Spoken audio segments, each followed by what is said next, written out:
Salam sama gars yi, j'espère que vous allez bien. Là ñu ngi aéroport Istanbul. Bon là dañuy ñëw pour expliquer leen bon la question qui me revient à chaque fois et à savoir ban budget lay am pour su ma bëggee dem Chine wala dama bëgg dem Dubaï. Faut savoir dëkk bu nekk ak type de business bu ñuy def. Bon là on va parler de Chine parce que moo ñu gën a intéressé moo ëpp lu question buy ëpp lu muy ñëw. Bon Chine faut savoir il y a pas de budget spécifique li gën a important mooy yow balaa ngay ñëw dafa recherche pour tout ce qui concerne yow business bi nga bëgg a def. Les contacts bon am na contacts yoo xamante ne bi tu peux les avoir sur Alibaba Taobao su fekkee yow grosse commande ngay def c'est préférable nga dem contracter ko directement ci usines yi su fekkee bon da nga bëgg a dem si marché yi comme Etasato dem marché Shenzhen Pachanbei wala ngay dem ay marché sac marché bijoux marché cheveux et cetera là tu as besoin de déplacer wu en personne dem si kii am na ñoo xamante ne bi aussi boo demee Chine mën nga fay guide pour une journée parce que ce premier voyage là par exemple amagoo yenn expérience yi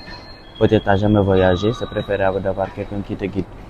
boobu mooy deuxièmement aussi sa frais de voyage billet da nga koy teel a jënd soo ko teel a jënd ça va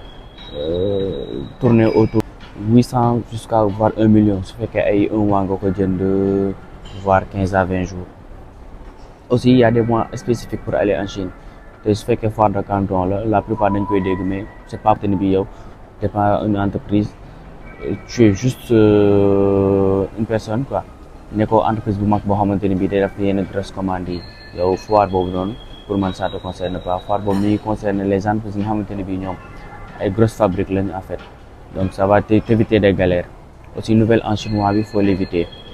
budget Chine pour man du ay 3 millions 5 millions 10 millions lu waay am pas mën nga ñëw mais boo génnee sa frais de hôtel nombre de jours yi nga ko bëgg a def génnee sa frais de visa tout ce qui est papier ak yooyu noonu ak sa billet leneen lu ci def mooy frais de subsistance de tous les jours maanaam boo xëyee di nga dépenser Chine est un pays très dépensif loo ko wecceeku fa lay des ça il faut en être certain donc faut juste am ne li nga xamante ni bi loolu nga bëgg a def sinon si tu amènes plus tu vas le dépasser et finalement mën nga dem sax tu passes à côté aussi sa premier voyage Chine soxlawoo rentabilité pour man wala soxlawoo gagner xaalis bu bëri li nga gën a soxla mooy expérience si tu gagnes mooy nekk plus expérience bi mooy boo ñëwee jënd nga produit bi jaay ko lii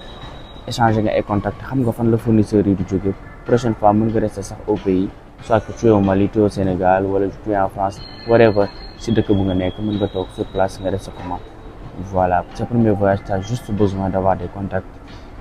bu fekkee ni am nga rentabilité si billet bi li nga ko jëndee woon ak sa frais de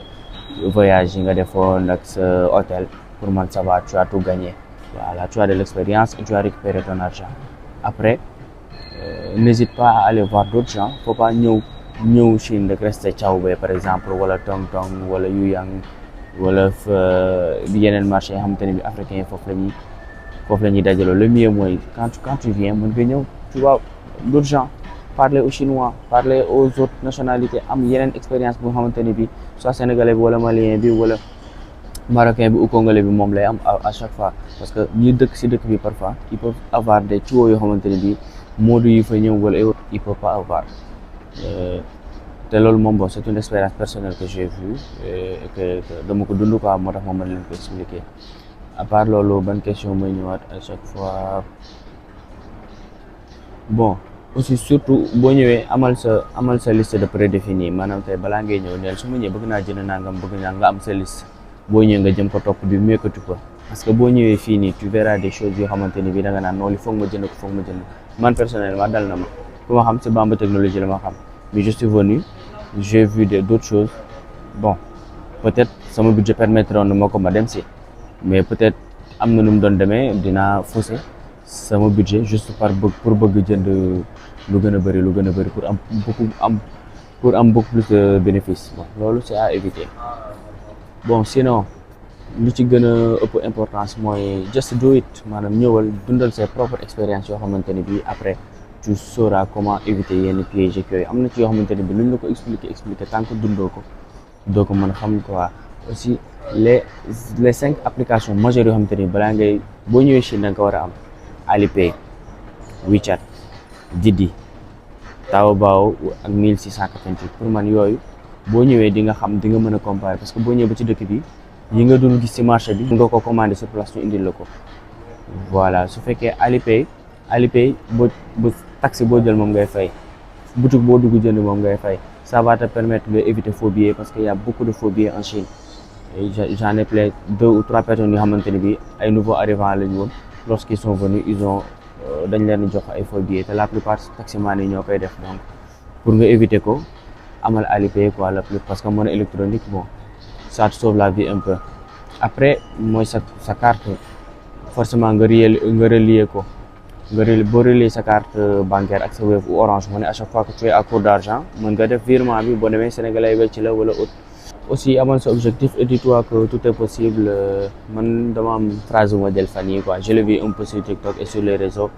C'est une phrase qui disait this time next year we will be millionaires maanaam déwén ci at mi incha allah dinañ nekk millionnaire même boo ko nekkul déwén am nga mbébétu doon ko déwén ak moroomam bu yàggee nga doon ko. Big up sama gars yi nekk leen ci jàmm. Choisissez d'être moderne et optez pour la Wii Card ou la Wii Flex.